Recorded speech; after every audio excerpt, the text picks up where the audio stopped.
Hey Theophilus, I thought a sunrise would be perfect backdrop for starting the preview of the first session of our study series called Voice of Matthew. And I'm calling it the Voice of Matthew because it's a gospel book we're taking a look at. He has a certain kind of structure to his book that's different than the other gospels. It's his voice. But this series is also going to have a topical theme title to it, which is The King and His New Community of God. Purpose of this video is this is before thoughts of going into actual study sessions with the Agora at Dalton State College. The goal is you're going to look at this stuff too and give me some feedback on how we're actually putting these studies together, okay?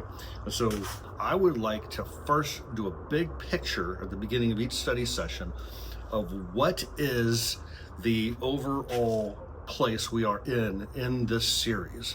And so what I did was I put together this a graph of the different chapters from the beginning, 28 chapters, and you can see that there's alternating colors. That's segment 1, 2, 3, 4, long 5, 6, and 7. So these are the different segments of the book of Matthew, several chapters each. There's an additional study session though, not a segment of Matthew, which is this one right here. It's the introduction one, where I'm calling it Matthew from the outside, because we're not inside the book.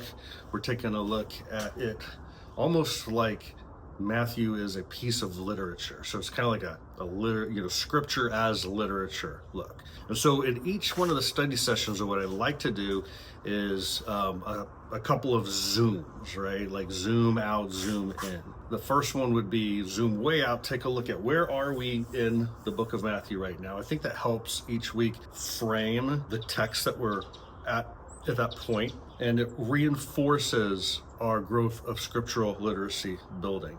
Then we're going to do a zoom in to the actual segment that we're going through. That's going to comprise several chapters. Now, several chapters is still a lot to do in one study session, so we're not going to look at all of the text in those several chapters. There's just not enough time. I'm going to have a way of identifying the major content in it.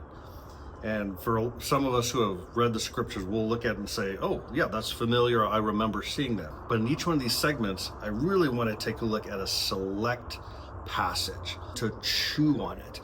And then we want to have a discussion, a dialectic, back and forth, make us all smarter collectively by poking at each other's, presumptuous first thoughts about what we're reading. Then we're going to do a different kind of a zoom, and I want to give a couple of fun facts of sort of the sociological or historical backstory. The purpose of that is to tee up the conversation. And so I want to do all these things in order to eventually get to this part of the study in a group, is to tee up the conversation so that people really have something to talk about. Okay, and so let me just run through what this first session is going to look like.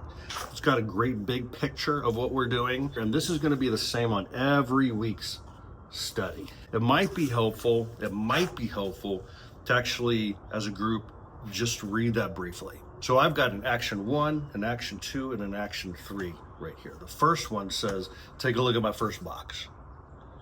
All right. And it gives some background, some backstory to it. And then it says, take a look at the second box. And it's got some literary structure, context to it. And it asks as a group, go ahead and share your own observations. What are you seeing so far? Any questions does it raise? Am I really bored at looking at these boxes? That's what these actions are directing us to do.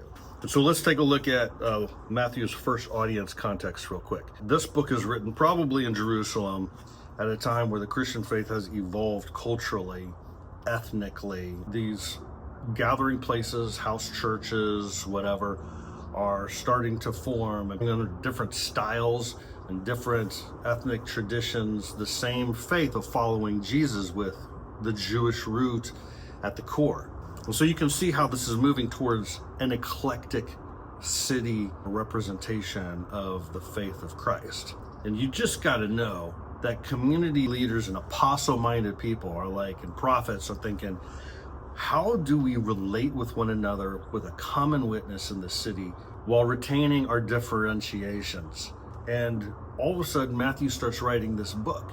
And what people have recognized over the centuries is that Matthew captures bundles of Jesus's red letter words into 5 major spaces throughout the course of the book. That's where you kind of see that red letter podcast symbol in the middle of each of these chapters.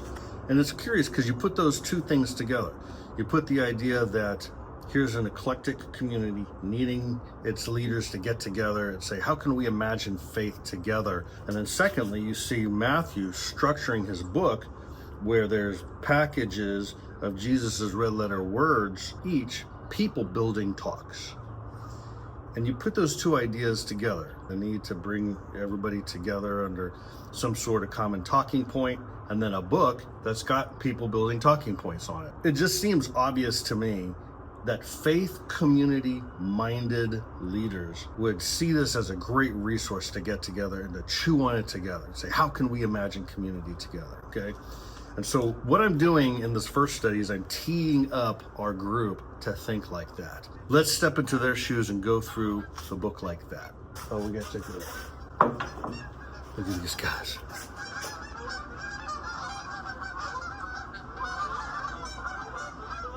I just had to do that. So then after framing our group and the conversation and the intention of the study like that, it says, for fuller scriptural literacy building effect, read ahead our first segment, maybe journal on it. It gives a prompt of maybe what to look for. And that's just in case any members want to do some extra homework. Otherwise, there is no homework for this study.